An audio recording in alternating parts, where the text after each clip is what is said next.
जय सनातन धर्म की। प्रिय सनातनियों, आप सभी का स्वागत है हमारे इस कार्यक्रम में। सनातनियों, आज का वीडियो आप लोगों के लिए स्पेशल है। स्पेशल इसलिए है क्योंकि आज जो बात मैं आप लोगों के सामने रख रहा हूं, ये बात इस दृष्टिकोण से ना आपने पहले कभी सोची है और ना ही आप सोच सकते थे, क्योंकि सत्य को जानने का जो पैरामीटर है वो आपके पास नहीं था। बात को आरंभ करें उससे पहले हम अपनी परेशानियों को समझ लेते हैं कि किस समस्या के समाधान के लिए मैंने ये वीडियो बनाया है। कोई व्यक्ति अपनी परेशानियों को लेकर के परेशान है, कोई धन की परेशानी को लेकर परेशान है, कोई शरीर की परेशानी को लेकर के परेशान है, कोई मन की व्यथा को लेकर परेशान है, कोई अपने घर परिवार के व्यवहार से दुखी है, कोई समाज के व्यवहार से दुखी है। और अगर कोई दुखी नहीं है तो उसे लगता है कि संसार में बाकी के जो लोग हैं वो कितने दुखी हैं, यानी वो भी परमार्थ की भावना से संसार के दुखों को देख रहा है। तो हमारी हर परेशानियां आखिर ये आती कहां से है? क्यों ऐसा होता है कि सब कुछ बहुत बढ़िया चल रहा होता है और अचानक से सब कुछ बिखर जाता है? ऐसा क्यों होता है कि कल तक हमारे पास कुछ नहीं था और आज हम बहुत बड़े धन के मालिक हो चुके हैं? आखिर ये इतना बड़ा परिवर्तन, शुभ या अशुभ, हमारे जीवन में कैसे घटित हो जाता है? कैसे अचानक बाहर की परिस्थितियां, दुनिया की परिस्थितियां, लोग आपके अनुसार व्यवहार करने लगते हैं और कब ऐसा हो जाता है कि जो लोग आपके अपने थे वही आपसे दूर हो जाते हैं? आखिर इस दुविधा को अगर हम समझे तो कैसे समझे? तो ऐसे में कुछ लोग आध्यात्म के रास्ते पर जाते हैं। जो लोग संपन्न हैं वो कहते हैं आध्यात्म क्या होता है, जो कुछ है विज्ञान है।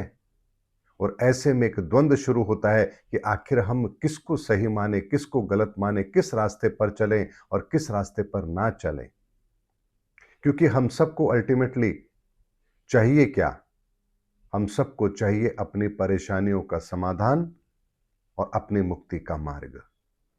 यानी जो परेशान है वो अपनी परेशानियों का समाधान चाहता है, और जो परेशान नहीं है वो ये चाहता है कि उसके जीवन में कभी कोई परेशानी आए ही ना। और इससे बाहर इस संसार का कोई भी व्यक्ति नहीं सोचता है, और सोचने की आवश्यकता भी नहीं है, क्योंकि सुख और दुख के खेल को तो खेलने ही हम इस संसार में आते हैं। तो इससे बाहर हम फिर सोचेंगे क्या? लेकिन सनातनियों, ये समस्या आज की नहीं है, ये समस्या तो बहुत पहले से चली आ रही है। ऐसे में समस्या का समाधान भी हमारे सामने रखा गया, लेकिन हमने कभी उन समाधानों को उस दृष्टिकोण से समझा ही नहीं, बल्कि हम तो एक दूसरे की टांग खींचने में लगे रहे। और परिस्थितियां ऐसी बन गई कि हमारे पास सब कुछ साधन होते हुए भी हम सुखों से वंचित हो गए। अब बात की गहराई को थोड़ा ध्यान से समझिए। आपने एक शब्द सुना होगा, विज्ञान। और आज के वर्तमान समय के अंदर पूरी दुनिया विज्ञान पर आधारित है, विज्ञान के नियमों को मानती है, और विज्ञान ने हमारे जीवन को बहुत सुलभ बनाया है। लेकिन जब बात विज्ञान की आती है तो आध्यात्मवादी सोच वाले लोग विज्ञान को चैलेंज करते हैं, और वैज्ञानिक दृष्टिकोण वाले लोग आध्यात्म को चैलेंज करते हैं। और दोनों ही महामूर्ख हैं, क्योंकि वो जानते ही नहीं है कि ये एक सिक्के के दो पहलू हैं और कोई भी पहलू इनसे अलग किया ही नहीं जा सकता। अब बात को समझिए कि विज्ञान क्या है। विज्ञान का मतलब होता है विधि का ज्ञान हो जाना, यानी किसी ऐसे मेथड की नॉलेज आपको हो जाना जो आपको सटीक परिणाम देती हो, उसे हम कहते हैं विज्ञान। इसे आप इंग्लिश में अगर समझेंगे तो एक आप और शब्द यहां पर आता है, उसे हम कहते हैं रिसर्च। रिसर्च यानी पुनः तलाश कर लेना। अब इस बात को समझिए कि आखिर विज्ञान रिसर्च पर क्यों आधारित होता है और इसके परिणाम इतने सटीक क्यों होते हैं। सनातनियों, विज्ञान क्या कहता है? विज्ञान ये कहता है कि अगर कोई एक चीज है, वो बनी है, तो क्यों बनी है, किस कारण से बनी है, इसके निर्माण की प्रक्रिया में आखिर कौन सी प्रक्रिया शामिल रही है। तो उनके सामने एक चीज होती है जिस पर उन्हें रिसर्च करना होता है, यानी खोजना होता है कि आखिर ये इस अवस्था में है तो क्यों है। तो सबसे पहले वो इस चीज का पता लगाते हैं कि ये इस अवस्था में पहुंची है तो किस कारण से पहुंची है, यानी इसके पीछे कौन से तत्व इसमें शामिल हैं जिसकी वजह से इसका ये रूप स्वरूप है। तो सबसे पहले वो उस वस्तु के तत्व को खोजते हैं, उसके पार्टिकल को खोजते हैं। फिर उस पार्टिकल की पहचान करके फिर इस बात का पता लगाते हैं कि ये जो पार्टिकल है जो इस रूप में हमारे सामने है, ये इस रूप में परिवर्तित हुआ तो कैसे हुआ। तो यहां पर वो विभिन्न तरह के जो और पार्टिकल होते हैं, तत्व होते हैं, उनके साथ उनकी क्रियाओं को कराते हैं ताकि उन्हें वो परिणाम प्राप्त हो। और जब वो विभिन्न रासायनिक प्रक्रियाओं को करते हैं तो एक प्रक्रिया ऐसी होती है जिसके द्वारा उन्हें वही परिणाम प्राप्त होता है जो चीज उनके सामने पहले से मौजूद थी।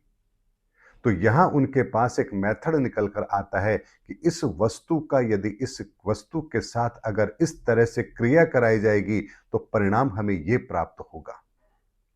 तो जो परिणाम उन्हें प्राप्त हुआ वो तो संसार में पहले से मौजूद है, लेकिन अब उन्होंने उस विज्ञान को जान लिया है, उस विधि के ज्ञान को जान लिया है जिससे वो परिणाम तय होते हैं। तो अब यहां पर वैज्ञानिकों के हाथ में एक चाबी आ चुकी है कि अब उन्हें अगर वो परिणाम चाहिए, अपने अनुसार चाहिए, अपने समय सीमा में चाहिए, तो वो उस एक्सपेरिमेंट को करके परिणामों को प्राप्त कर सकते हैं। यानी प्रकृति आपको जो चीज अपने हिसाब से देगी, उस चीज को आप समय से पहले यदि प्राप्त करना चाहते हैं तो अब आपने वो टेक्निक खोज ली है जिससे आपको वो चीज प्राप्त हो सकती है। और यहीं से विज्ञान हमारे जीवन के अंदर उन चीजों को शामिल कर देता है जो चीजें हमसे बहुत दूर थी, और इसीलिए विज्ञान सबको प्रभावित करता है।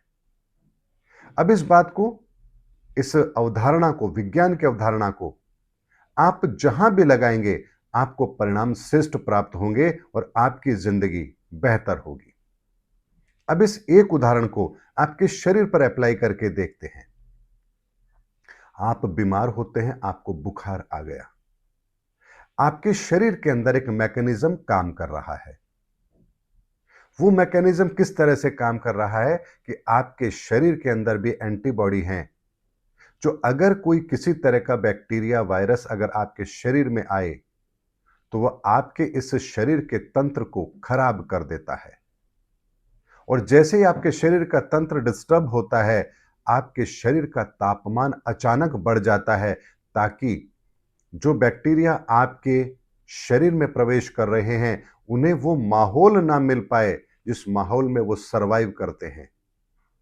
तो यहां पर आपके शरीर का बढ़ा हुआ टेम्परेचर उन्हें स्वाभाविक तौर पर निष्क्रिय करने का काम करता है, और साथ ही आपके शरीर की एंटीबॉडी को भी यहां पर एक्टिव करता है ताकि अंदर ही आपके शरीर के भीतर ही उन बैक्टीरिया से लड़ा जा सके, उन्हें समाप्त किया जा सके। लेकिन इस प्रोसेस के अंदर 1 से 2 दिन, 3 दिन, 4 दिन का समय लगता है। यानी अगर आपको बुखार हो रहा है, स्वाभाविक तौर पर आप केवल ठंडी पट्टी भी करते हैं तो 2 से 3 दिन, 4 दिन के अंदर आपका बुखार स्वतः ही उतर जाएगा। लेकिन 4 दिन तक आप इस पीड़ा को सहन करते रहें, ये बात तो ठीक नहीं है। तो कुछ लोगों ने इस पर भी गहनता से विचार किया और जब ये पूरे प्रोसेस को समझा कि हाँ, हमारे शरीर के अंदर इस तरह से मैकेनिज्म काम करता है, तो अब उनके दिमाग में एक विचार आता है, क्यों ना इस प्रक्रिया को हम थोड़ा जल्दी कर दें। यानी जो 4 दिन में बुखार हमारा ठीक होगा, इसे हम 1 दिन में ठीक कर दें। तो यहां उन्होंने एक युक्ति खोजी कि अगर हमारे शरीर की एंटीबॉडी एक्टिव होती है और वो फिर हमारे शरीर के अंदर जो दूसरी एंटीबॉडी आई है, यानी जो वायरस आए हैं जो हमारे लिए नुकसानदायक है, उनको मारती है, तो यहां कौन सा ऐसा तरीका लगाया जाए जिससे हमारे शरीर की एंटीबॉडी जल्दी एक्टिव हो जाए। तो उन्होंने एक तरीका खोजा कि अगर मान लीजिए जिस वजह से शरीर के अंदर ये बैक्टीरिया आए हैं और इन बैक्टीरिया का जो रूप है, अगर इसकी ही डेड सेल हम अपने शरीर के अंदर प्रवेश करा ले तो हमारे शरीर का मैकेनिज्म एक्टिव होगा और हमारे शरीर की एंटीबॉडी एक्टिव हो जाएगी और उस पर प्रहार शुरू करेगी। लेकिन वो तो डेड हैं। ऐसे में उन्हें मारने में उन्हें ज्यादा कोई तकलीफ नहीं होगी, ज्यादा मेहनत नहीं करनी पड़ेगी। लेकिन इस पूरी कयावत के अंदर आपके शरीर के अंदर एक मैकेनिज्म डेवलप होगा और इस प्रक्रिया के अंदर जो एक्चुअल में आपके शरीर के अंदर वायरस हैं, बैक्टीरिया हैं, उन पर भी अटैक होगा और ये आपके शरीर के अंदर एंटीबॉडी के काम करने की रफ्तार को बढ़ा देगा, जिसकी वजह से जो बुखार आपका 3 से 4 दिन में उतरता है वो 5 से 6 घंटे में उतर जाएगा। तो यहाँ पर उन्होंने रिसर्च किया कि इस चीज को अगर हम इस्तेमाल करें तो हमारे शरीर के अंदर इस तरह की एंटीबॉडी एक्टिव होगी जो आपके शरीर के बुखार को ठीक करने में कामयाब रहेगी। तो हमने यहाँ उसे एक नाम दे दिया पैरासिटामोल। अब हमने एक इजाद कर ली एक चीज की कि ये चीज आपके शरीर पर जाकर के इस तरह से काम करेगी। तो यहां आपको एक बेसिक प्रिंसिपल मिला जो आपके शरीर के भीतर जाकर के आपको निरोगी रखने के लिए या आपको जल्दी स्वस्थ करने के लिए एक प्रक्रिया को जन्म दे रहा है। ये विज्ञान की खोज हुई तो हम मानवता के अंदर, हम मानवों को अगर इसे मानवता के पैरामीटर पर देखेंगे तो ये ठीक भी है। क्यों?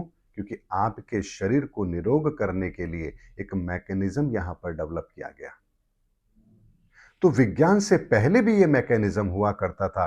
जब आपके शरीर के अंदर अगर कोई रोग है तो जो एंटीबॉडी आपको अब दी जा रही है वो प्राकृतिक रूप से जिन जड़ी बूटियों के अंदर मौजूद होती थी, आप वो लिया करते थे और आपके शरीर के इसी क्रियाओं को थोड़ा तेज करके आप जल्दी स्वस्थ हो जाया करते थे।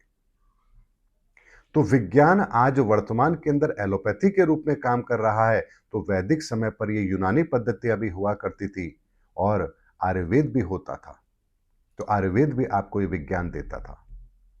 लेकिन यहां तक किसी को कोई आपत्ति नहीं है, क्योंकि अगर आप बीमार हैं तो डॉक्टर भी आपको कई बार कहते हैं कि हाँ, आप आयुर्वेद का इलाज करा लीजिए, और आयुर्वेद वाले भी आपको कहते हैं कि ये आयुर्वेद के अंदर इसका इलाज नहीं है, आप एलोपैथी की दवा ले लीजिए।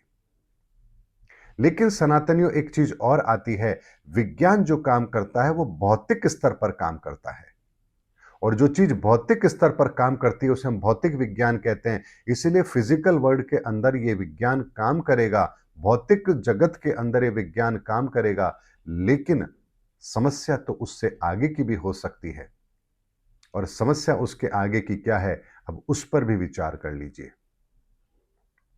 एक व्यक्ति जो स्वस्थ था, बैठा था, अपने परिवारजनों के बीच में ही बैठा था, अचानक से वो मृत्यु को प्राप्त कर जाता है। स्वस्थ है, कहीं कोई रोग नहीं, और फिर अचानक मृत्यु आ गई। तो एक प्रश्न पैदा होता है, अरे ये मृत कैसे हो गया? अब इसके शरीर की क्रियाओं ने करना बंद कैसे कर दिया? इसके शरीर के अंदर हलचल कैसे बंद हो गई? आखिर ये सब कुछ अचानक हुआ तो हुआ कैसे? तो यहां पर एक प्रश्न हमारे बीच में आया कि आखिर मृत्यु है क्या? ऐसा क्या कारण है कि एक व्यक्ति, चलता फिरता व्यक्ति, अचानक से मृत्यु को प्राप्त कर रहा है? तो यहां पर एक विचार जब हमारे मन में आया तो हमने उसकी खोज की। आखिर ऐसा क्यों हुआ? शरीर के लेवल पर सब चीजें ठीक हैं, लेकिन फिर भी शरीर के अंगों ने काम करना बंद कर दिया। तो हमने ये समझा कि आखिर हमारा ये शरीर फिर चल कैसे रहा है? वो कौन सी ताकत थी जिसने इस शरीर को चलने की ताकत दी? हमें उसका पता लगाना है। तो यहां वैदिक समय पर ऋषि मुनियों ने फिर तत्व की खोज की। ऋषि मुनि उनको इसीलिए कहा जाता है क्योंकि उन्होंने इसके अनुसंधान किए। तो जिस भी व्यक्ति ने फिर ये सोचा कि आखिर ऐसा क्यों हुआ, तो उन्होंने तत्व की खोज की, अर्थात हमारे भीतर एक ऐसी चेतना है जिसे कॉन्शियसनेस कहते हैं, वो आपको जीवित रखे हुए है। यानी उस चेतना के होने पर ही आप जीवित हैं, अन्यथा आप जीवित नहीं रहेंगे। जब प्रश्न ये आ गया, उसका समाधान हमें ये मिला कि हमारे भीतर एक चेतना होती है, तो उसे फिर नाम दिया गया आत्मा। यानी आपकी चेतना को जो नाम मिला वो मिला आत्मा। अब बात आती कि ये आत्मा जो आपके शरीर के भीतर है, ये बेहतर तरीके से काम कैसे करती है। तो यहां से एक अध्ययन शुरू हुआ कि इस आत्मा का भी अध्ययन किया जाए, और यहां से फिर एक नियम लागू होता है जिसे हम कहते हैं आध्यात्म का नियम। तो जब आप कहते हैं कि मैं अध्यात्मवादी हूं, इसका मतलब यह है कि आप आत्मा के स्तर पर जाकर ऊर्जाओं के उस संसार को जानते हैं और उन नियमों को समझते हैं और नियमों पर चलते हैं, इसलिए आप अध्यात्मवादी हैं। तो अध्यात्मवादी होने का मतलब यह नहीं होता कि आप 5 वक्त की नमाज पढ़ रहे हैं तो आप अध्यात्मवादी हैं, या आप सुबह शाम भगवान का नाम लेते हैं तो आप अध्यात्मवादी हैं। अध्यात्मवादी आप तब कहलाएंगे जब आप अपनी आत्मा के उस ऊर्जा के सोर्स को भी जानते हैं, ये काम कैसे करती है, हमें कैसे जीवित रखे हुए है, हमारा पूरा संसार इसके हाथों से कैसे कंट्रोल है। इस विज्ञान को यदि आप जान गए तो आप अपने आप को अध्यात्मवादी कहेंगे। अब जब बात आती कि इस आत्मा के अध्ययन को आखिर किया कैसे जाए, तो यहां फिर एक बात आती है कि आखिर इस पर कैसे विचार किया जाए। तो बहुत गहनता से सोचा जा रहा है इस पर कि आखिर ये आत्मा है क्या। जब ध्यान से सोचा जा रहा है, विचार किया जा रहा है, तो ध्यान के अंदर सोचते सोचते सोचते आपकी एक ऐसी अवस्था आती है जब आप ध्यान की इतनी गहराई में चले जाते हैं कि आपको बाहर का कोई भान ही नहीं रहता। जैसे कई बार होता है ना कि आप बैठे होते हैं, कुछ सोच रहे होते हैं और इतनी गहनता से सोच रहे होते हैं कि कोई आपके आसपास आकर के चला जाता है, आपको पता भी नहीं लगता। वो कहता है, भाई कहाँ खोए हुए थे आप। तो ध्यान की गहराई में भी आप इतने ध्यान की गहराई में चले जाते हैं कि आपको भान ही नहीं होता। तो यहां उस लेवल पर जाकर के जब आप देखते हैं, सोचते हैं, तब यहां आपको एक तत्व का बोध होता है और आपकी चेतना जागृत होती है, और यहां से कहा जाता है आत्मबोध। और यहीं से आपके ध्यान की प्रक्रिया आरंभ होती है। यानी ध्यान से सोचा गया, गहराई में उसमें उतरा गया, तो ध्यान की प्रक्रिया यहां से शुरू होती है। तो अध्यात्म का पहला नियम बना ध्यान। लेकिन इस ध्यान की गहराई में जाकर के भी हमने किन चीजों का पता किया, महत्वपूर्ण तो यह है। तो क्या ध्यान की गहराई में चले जाना, क्या यह अध्यात्म है? नहीं सनातनियों, अध्यात्म तो यह भी नहीं है। फिर अध्यात्म क्या है? अब जब आप ध्यान की गहराई में जा रहे हैं तो आप देखते हैं कि आखिर मेरी आत्म तत्व, इसका रूप स्वरूप क्या है। तो आपको यहां फिर प्रकाश दिखाई देता है, तो आपको पता लगता है अच्छा, मेरी आत्मा का भी एक रंग है, रूप है, वो प्रकाश रूप में है। तो यहां आपने उस सुप्रीम सोल, उस परमात्मा के प्रकाश रूप का वर्णन किया। यानी आपकी आत्मा के अध्ययन में जैसे विज्ञान रिसर्च करता है, ऐसे ही आपने भी अपने आत्मा का अध्ययन किया, तो यहां अध्यात्म बना। लेकिन बात यहीं पर आकर खत्म नहीं हो जाती है। जब इस आत्मा के अध्ययन के अंदर आप और गहराई में गए, तो समस्याएं तो हमारी अपनी थी ही। तो हमने ये सोचा कि आखिर मेरे जीवन के अंदर अगर समस्या आ रही है, किसी कारण से आ रही है, तो ये किस कारण से आ रही है। क्योंकि भौतिक की जो समस्या है, उसका समाधान के लिए तो आयुर्वेद और विज्ञान हमारे सामने था, लेकिन हमारे मन की अवस्था, हमारे दूषित विचार, इनका क्या समाधान है। समाज के अंदर लोग इतने अलग सोच के क्यों हैं? कोई बेहतर सोच को रखता है, कोई बहुत ही निकृष्ट सोच को रखता है, कोई किसी तरह से अपना व्यवहार करता है, कोई बहुत बेहतर व्यवहार करता है। तो समाज के अंदर ये इतनी विविधता है, ये किस कारण से है?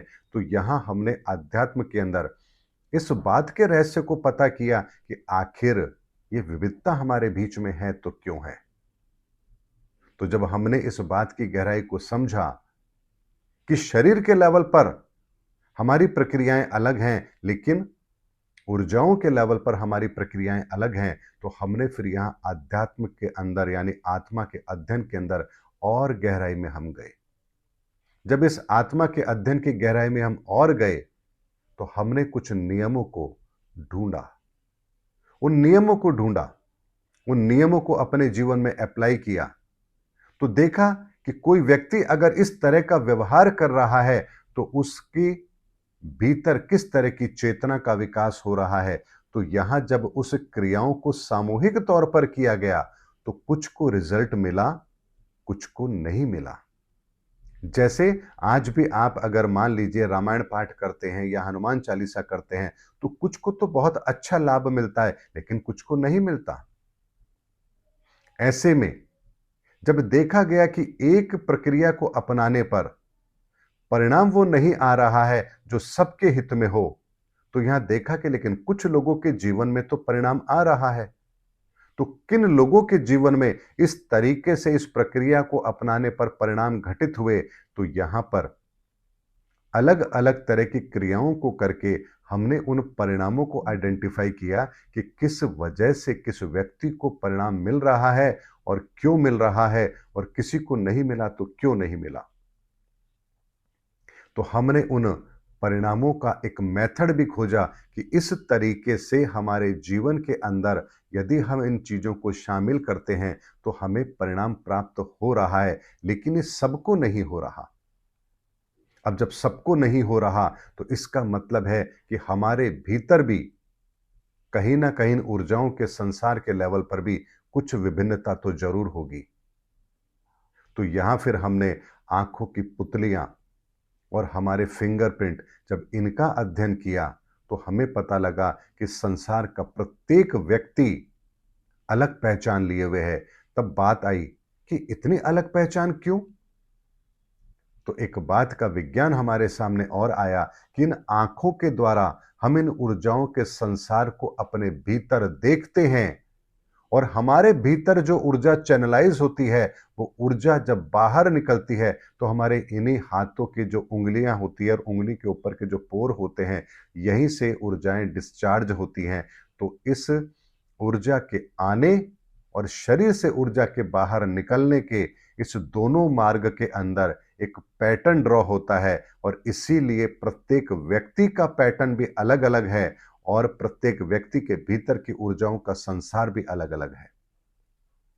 अब जब यह नियम उनके सामने आया तो आत्मा के अध्ययन के अंदर हम एक स्टेप और आगे बढ़ गए कि हम अलग अलग तरह से ऊर्जाओं का संसार अपने अंदर व्यवस्थित किए हुए हैं। अब बात आती है कि ये ऊर्जाओं का संसार हमें कैसे मिला, जबकि बाहरी तौर पर तो दुनिया एक जैसी दिखती है, सभी का भोजन भी एक जैसा है, फिर आखिर ऐसा क्यों? तो यहां जब इस बात की गहराई में भी उतरे और सामूहिक तौर पर जब हमने इन परिणामों को एनालिसिस किया, तो हमने पाया कि कुछ लोगों का समूह इस एक क्रिया से लाभान्वित तो हो रहा है, लेकिन दूसरा वर्ग जो है वो उससे लाभान्वित नहीं हो रहा, और जो दूसरा वर्ग जिस चीज से लाभान्वित हो रहा है, पहला वर्ग उससे लाभान्वित नहीं है। तो हमने उन लोगों के समूह के पूरे जीवन का अध्ययन किया तो हमें पता लगा कि इनके जन्म के साथ में ही कुछ ऊर्जाओं का ऐसा संसार है जो यूनिक है। तब यहां हमने फिर ज्योतिष विज्ञान को समझना आरंभ किया। ज्योतिष विज्ञान को समझना आरंभ किया तो हमें पता लगा कि जब हम इस धरा पर आते हैं तो इस ब्रह्मांड के अंदर ऊर्जाओं का एक व्यवस्थित संसार है, जिसकी परछाई हमारे जीवन पर पड़ती है। जब हम मां के गर्भ से बाहर आते हैं तो हमें एक स्थायी गुण और अवगुण ये मिलते हैं, और जो हमें स्थायी गुण और अवगुण मिलते हैं उनके अंदर यही 9 ऊर्जाएं काम कर रही हैं। और ये जो 9 ऊर्जाएं काम कर रही हैं, इन 9 ऊर्जाओं के द्वारा ही हमें उस कार्य की करने की क्षमता को बेहतर या कमी हमें जो मिल रही है वो उसी कारण से मिल रही है। तो यहां से हमने ज्योतिष विज्ञान को अपने जीवन में शामिल करना शुरू किया। सनातनियों, ज्योतिष का विज्ञान भगवान गणपति के द्वारा दिया गया, लेकिन इस संसार के अंदर भी तो इस नियम को हमारे बीच में लागू किया गया। तो वो कैसे किया गया, इस पूरे प्रोसेस को आज मैं आपको बता रहा हूं ताकि आप विज्ञान और आध्यात्म दोनों को बेहतर तरीके से समझ सकें। अगर आप विज्ञान और आध्यात्म दोनों को बेहतर तरीके से नहीं समझ पाएंगे तो आप कभी भी अपनी मुक्ति का मार्ग तो ढूंढ ही नहीं पाएंगे, क्योंकि विज्ञान आपको भौतिक संसाधनों की सुविधा दे देगा, लेकिन आध्यात्म आपको ऊर्जाओं के लेवल पर मुक्त होने का रास्ता बताएगा। तो यहां जाकर हमने अपने भीतर के उस ऊर्जाओं के संसार को समझा और यहां से हमें एक विज्ञान और पता लगा जिसे हमें कहते हैं ज्योतिष विज्ञान, ताकि हम ये समझ सकें कि किस ऊर्जा के संसार की कौन सी अवस्था हमारे साथ जुड़ी है, ये कैसी है और इसे कैसे ठीक किया जा सकता है। यानी इसके अंदर वो कौन सी क्रियाएं, वो कौन से तत्वों को शामिल कर दिया जाए जिससे ये बैलेंस हो जाए, और अगर बैलेंस होगा तो हमें अपने जीवन के अंदर परिणाम श्रेष्ठ प्राप्त होंगे ही होंगे, क्योंकि इस संसार के अंदर प्रत्येक चीज नियम से चलती है। ऐसे में सनातन एक बात को समझिए, इस पूरे विज्ञान को जब हमने जाना समझा, इस आध्यात्म की गहराई में हम उतरे, हमारे सामने जब ज्योतिष का भी ज्ञान आ गया, हमने अपने भीतर के संसार की ऊर्जाओं के संसार को भी समझ लिया, उसको व्यवस्थित करने का साधन भी समझ लिया, तो आखिर फिर हमारे मन में एक प्रश्न आया, ये सब कुछ इतना व्यवस्थित है तो कैसे है? हमारे भीतर का मैकेनिज्म, इस बाहर के ब्रह्मांड का मैकेनिज्म, ये इतना व्यवस्थित है तो कैसे है? तो अब हमारे सामने एक प्रश्न आया कि आखिर ये नियम क्या है? अगर ये इंसान बना तो ऐसा ही क्यों बना? इसकी रचना में यही सिद्धांत काम क्यों कर रहे हैं? तो फिर यहां से एक तीसरी चीज का उदय होता है, तीसरी चीज को हम समझने का प्रयास करते हैं, और वो है सनातन। यानी आखिर ये ऊर्जाओं का संसार हमारे लिए काम कैसे करता है? तो यहां हमने सनातन को समझने का प्रयास किया, और जब सनातन को समझा तो हमें पता लगा, अरे सृष्टि के आरंभ से लेकर आज तक जो नियम काम कर रहा है, जो नियम विज्ञान को भी दिशा देता है, जो हमें अपने आध्यात्मिक जगत के अंदर, हमारी इस आध्यात्मिक यात्रा में भी हमें जो नियम बताता है, हमें वहां आगे बढ़ने की प्रेरणा देता है, इन सब का विज्ञान तो सनातन का विज्ञान है। तो यहां फिर हमने अपने जीवन को फिर सनातन के आधार पर व्यवस्थित रखने की कोशिश की। अब जब सनातन के आधार पर हमने अपने जीवन को व्यवस्थित किया, तो हमने अपने जीवन में भौतिक सुखों को भी प्राप्त किया और अपने जीवन की आध्यात्मिक चेतना को भी, अपने जीवन के अंदर उस आध्यात्मिक यात्रा को भी पूर्ण किया। और यहीं से हमें अपने जीवन के अंदर उन अनसुलझे रहस्यों से हमें पर्दा उठाने का मौका मिला, हमें उन प्रश्नों का उत्तर मिला जिन प्रश्नों का उत्तर आज तक हमारे पास नहीं था। तो अब एक बात को जरा समझ लीजिए, सनातन का जब नियम हमें पता लगा, तो जाकर हमें विज्ञान समझ आया, तब जाकर हमें आध्यात्म समझ आया, तब जाकर हमें आत्म आत्म तत्व, उसके भीतर की शक्ति, ये सब कुछ समझ में आई, क्योंकि सनातन के आधार पर हमने ये समझा कि आखिर हमारी आत्मा भी बनी है तो कैसे बनी है। तो अब हम खोज करते करते उस अवस्था में पहुंच गए जहां से ये आरंभ है। तो जानते हैं फिर सनातन हमें अपने जीवन के अंदर हमारे उन प्रश्नों के उत्तर कैसे दे देता है जिन प्रश्नों के उत्तर बहुतायत में हमें नहीं मिलते। ऐसे में एक व्यक्ति ने मुझे एक प्रश्न भेजा। उसने कहा कि मेरी बच्ची ये कहती है कि नॉनवेज खाना चाहिए या नहीं खाना चाहिए, सनातन क्या कहता है? एक प्रश्न आएगा, नॉनवेज खाना चाहिए या नहीं खाना चाहिए, सनातन इस पे क्या कहता है? धर्म तो ये कहता है कि नहीं खाना चाहिए, हिंदू धर्म कहता है, तो इस्लाम धर्म तो नहीं कहता, वहां तो बकरे की कुर्बानी दी जाती है और मांस भी खाया जाता है। तो एक धर्म नॉनवेज को अलाउ कर रहा है और दूसरा हमारा हिंदू धर्म वो कहता है कि नॉनवेज नहीं खाना चाहिए। तो मुक्ति गति का साधन तो इस्लाम में भी बताया गया कि जन्नत मिलेगी, और हमारे यहां भी धर्म धर्म के अंदर, हमारे हिंदू धर्म के अंदर स्वर्ग और नरक की पूरी व्यवस्था बताई गई है। तो आखिर नॉनवेज खाने वाला भी वहां जा रहा है और नहीं खाने वाला भी वहां जा रहा है, तो आखिर फिर सच क्या है? खाना चाहिए या नहीं खाना चाहिए? तो जानते हैं सनातन इसका उत्तर क्या देता है? सनातन इसका उत्तर देता है कि आप नॉनवेज खाएं या ना खाएं, सनातन जो इसका उत्तर देता है वो ये दे रहा है कि पहले आप समझे कि आपका शरीर बना कैसे है, क्योंकि 7 ऊर्जाओं से निर्मित आपका ये तन, जो सनातन हमें परिभाषित करके बताता है, वो कहता है कि आपके भीतर एक मैकेनिज्म काम कर रहा है। आपके इस शरीर को चलाने के लिए जिन ऊर्जाओं की जरूरत है, जिस खाद्यान्न की जरूरत है, आपको बाहर अलग अलग जगहों पर उसके सोर्सेस आपको मिलेंगे। आपको कैल्शियम चाहिए, वो आपको बाहर से मिलेगा। बहुत सारे साधन उपलब्ध हैं, आप वहाँ से उसे ग्रहण कर सकते हैं। तो जब आप कैल्शियम को आप ग्रहण करते हैं, तो आपके शरीर का मैकेनिज़्म इस तरह का बना है कि वो उस चीज़ से कैल्शियम को ले सकता है। लेकिन आपका ये शरीर उन जगहों से कैल्शियम को लेने के लिए नहीं बना है, जहां वो है तो सही, लेकिन आपका शरीर उसको प्रोसेस नहीं कर सकता, तो उन सोर्सेज से हम कैल्शियम नहीं लेते हैं। इसी तरह से संसार के अंदर जितने भी जीव जंतु हैं, सबका अपने भीतर का मैकेनिज्म अलग है और हर जीव अपने अनुसार भोजन करता है और उसके भीतर का मैकेनिज्म उसे उस भोजन से उसके शरीर के लिए जो आवश्यक तत्व हैं उसको निकालने का, उसको प्रोसेस करने का विज्ञान उसके भीतर ही मौजूद है, जिससे वो लाभान्वित होता है।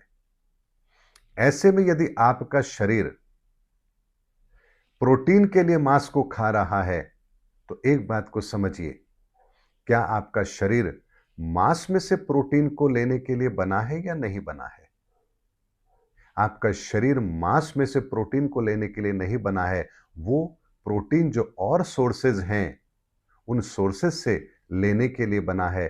तो यहां जब आप मांस का भक्षण कर रहे हैं, तो आपका शरीर का मैकेनिज्म उसमें से प्रोटीन नहीं ले पाएगा। अब यहां एक प्रश्न और आता है, अगर आपको लगता है कि नहीं उसमें प्रोटीन है और आपका शरीर प्रोटीन लेने में सक्षम है, तो फिर प्रोटीन तो जानवर भी लेता है, शेर भी लेता है मांस खा करके। तो वो तो पका करके नहीं लेता, उसको स्वादिष्ट बनाकर नहीं लेता, वो तो सीधे मांस का भक्षण करता है। तो अगर आपको भी प्रोटीन चाहिए मांस से, तो फिर आप वही प्रोसेस लगाइए, कच्चा मांस खाइए, लेकिन आप नहीं खा पाएंगे।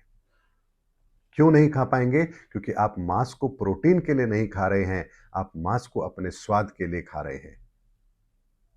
तो यहां आपका शरीर उस मांस में से प्रोटीन लेने के लिए नहीं बना है, लेकिन अगर फिर भी आप लेते हैं, तो आपका शरीर उसमें से जो प्रोटीन लेगा, जो सोर्स आप ले रहे हैं प्रोटीन के लिए, उस सोर्स के साथ और भी चीजें आपके शरीर में जाएंगी और वो प्रोसेस होंगी जरूर।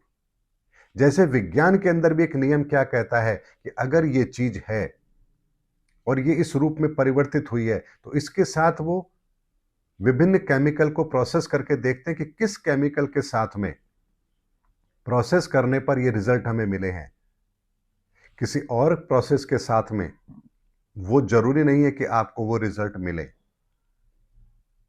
तो यहां पर इसी तरह से जब हमने प्रोटीन के सोर्सेस को भी देखा कि मांस के द्वारा जब हम प्रोटीन का सोर्स ले रहे हैं, तो हमारा शरीर का मैकेनिज्म कैसे काम कर रहा है, क्योंकि सनातन का नियम जो आपके शरीर के अंदर काम कर रहा है, आपके शरीर के प्रत्येक रचना उसके साथ एक नियम जुड़ा है, वही नियम सनातन का नियम है। और जब आप मांस का सेवन कर रहे हैं प्रोटीन के सोर्स के रूप में, तो वो जो प्रोटीन आपका शरीर प्रोसेस करेगा, तो वहां मैकेनिज्म अलग डेवलप होगा।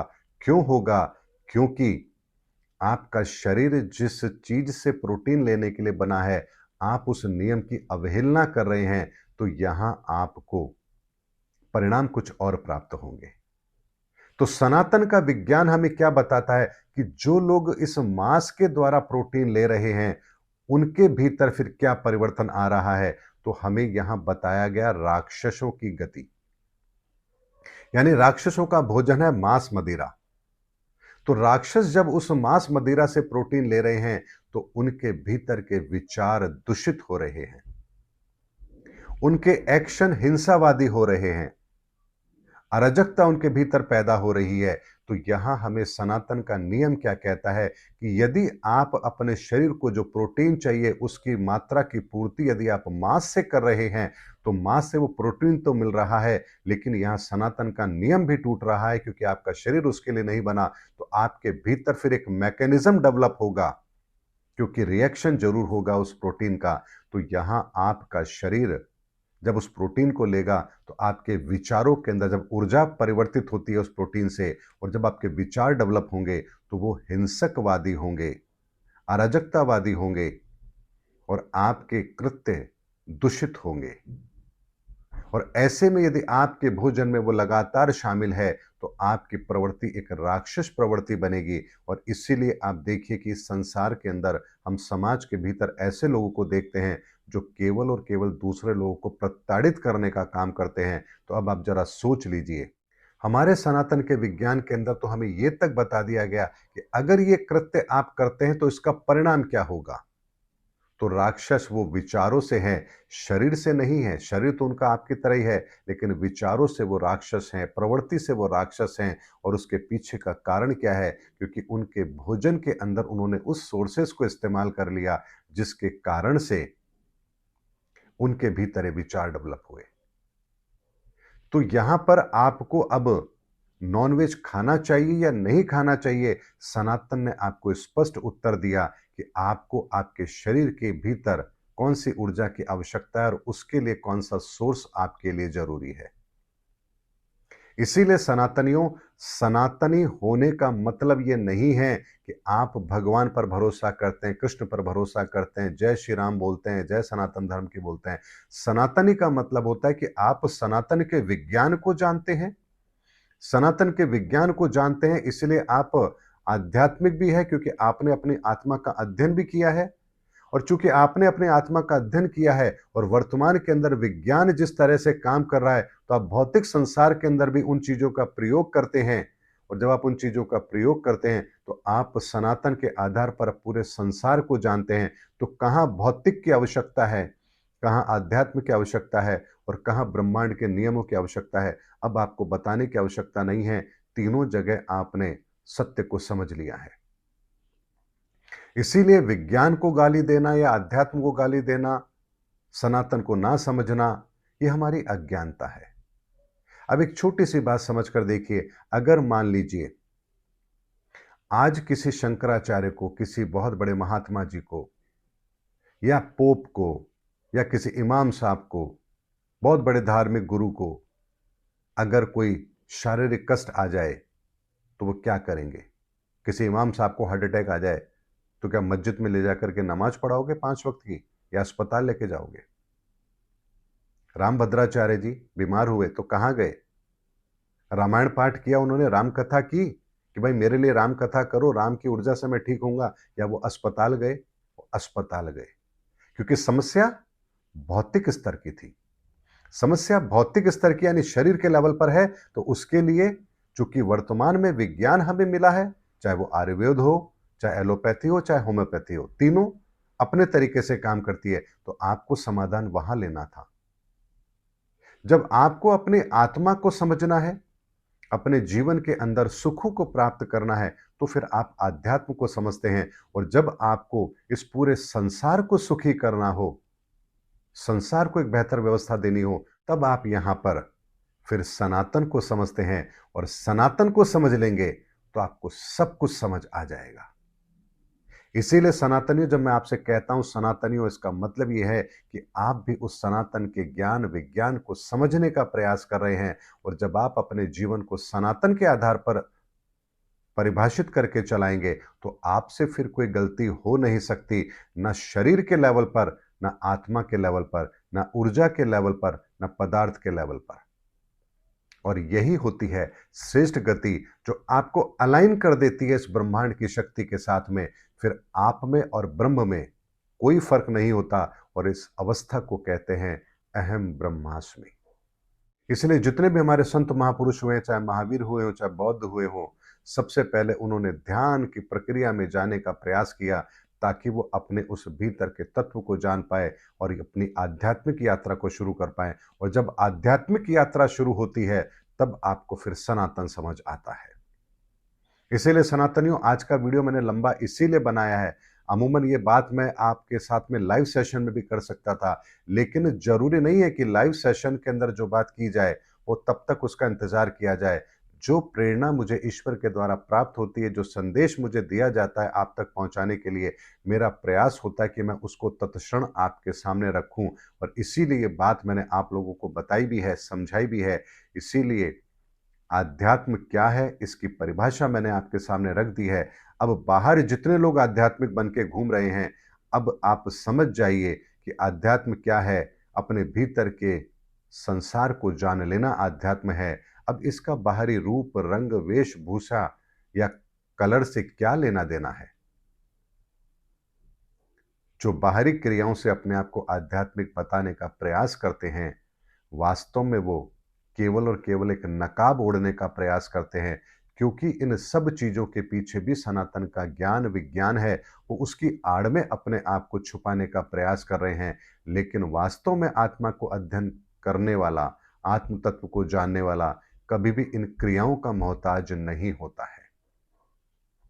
आध्यात्म इन क्रियाओं से बहुत ऊपर उठा करके आपको सत्य को समझाता है, दिखाता है, और सनातन के उस सत्य से आपको परिचित कराता है, जिस सनातन के सत्य को जान लेने के पश्चात फिर कुछ और जानना शेष नहीं रहता। और इसीलिए कहा जाता है कि सनातन पुरातन है, क्योंकि सनातन तब से है जब हम मनुष्यों का निर्माण भी नहीं हुआ था। यानी हमारे मनुष्य के निर्माण के अंदर भी, हमारी आत्मा के निर्माण में भी जिस तत्व का रोल है, जिस विज्ञान का रोल है, उसे हम कहते हैं सनातन। इसलिए सनातन सर्वोपरि है। उसके बाद आता है आत्मा का अध्ययन, और उसके बाद आता है विज्ञान। तो विज्ञान तीसरे स्टेज पर आता है, सर्वप्रथम आता है सनातन। उम्मीद करता हूं सनातनियों, आज के वीडियो के अंदर मैंने, चूंकि ये लंबा भी है वीडियो, 40 मिनट से ऊपर का वीडियो है, लेकिन सच आपके सामने रखना जरूरी था। इत्मीनान से इस वीडियो को देखिए और हर उस व्यक्ति तक इस वीडियो को पहुंचाइए जो अपने जीवन को एक सही दिशा देना चाहता है। विज्ञान को मानता है तो भी, और आध्यात्म को मानता है तो भी, और सनातन को जानना चाहता है तो भी। पूरे वीडियो को देखेंगे तो सारे कॉन्सेप्ट आपके क्लियर जरूर हो जाएंगे। उम्मीद करता हूं सनातनियों, मेरा वीडियो आपको जरूर अच्छा लगा होगा। अगले वीडियो में आपसे फिर भेंट होगी, तब तक हमारे चैनल पर बने रहिए। जय सनातन धर्म की, जय धर्म युग की, जय सनातन विश्व।